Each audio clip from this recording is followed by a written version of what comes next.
As the basic education, we have taken a decision that now we are going to focus mainly on the foundation. And if we make the foundation stronger, we make the upper house to be more strong also, because the foundation must be strong.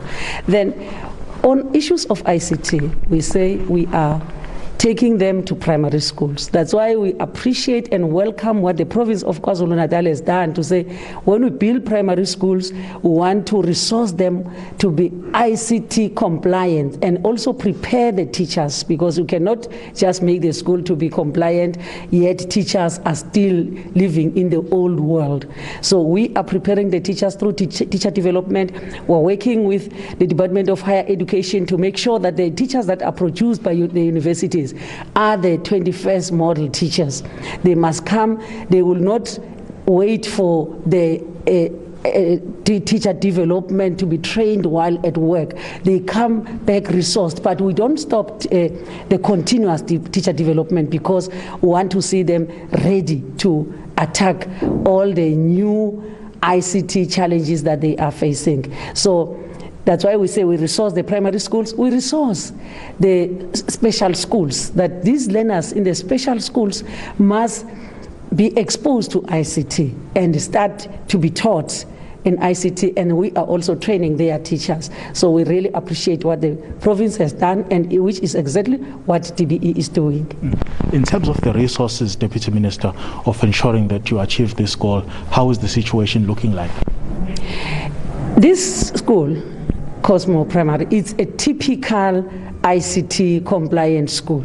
Let all the learners benefit at the same time. That's why they have something like a studio, but it's a ICT center.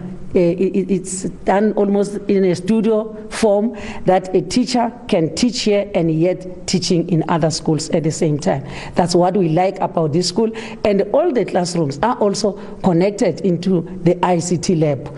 And it means a teacher can be in the ICT lab and teach all the classes at the same time. When there's a message that they want to communicate to all the learners, you go to the ICT center, you communicate the message to all the learners at the same time. I see, Deputy Minister, that this program has been launched here, typical township area, and in some instances rural schools are also benefiting. Is this deliberate? It's a very deliberate action, because we cannot keep on talking. We must action. I like and appreciate what the MEC of KwaZulu-Natal, MEC Mshengu, is doing. He's not just talking like people would say politicians, they talk. She talks, he talks and acts at the same time. And this is not the only school that we are going to see in the area. There are still unveiled. About more than 50 schools, primary schools, are going to be unveiled, which are as resourced as this one. And it tells that if in a year we can take up to 50 schools, over the period of 5 years, we shall have covered a sizable number of the schools in the province. And we are moving to the most rural areas, because that's where this service is needed the most. We are not working alone, of course. We're working with our partners in the connectivity section, like your Vodacom, your Telcom, your all these. We're bringing them together and working with them, and the Department of Communication and Digitization, because they must make sure that our, as far as internet is concerned. Your critics, Deputy Minister, would say, if you are able as the department to provide this infrastructure to such schools, what is taking the Department of Education so long in ensuring that the issue of unsafe toilets, for instance, in rural schools is addressed?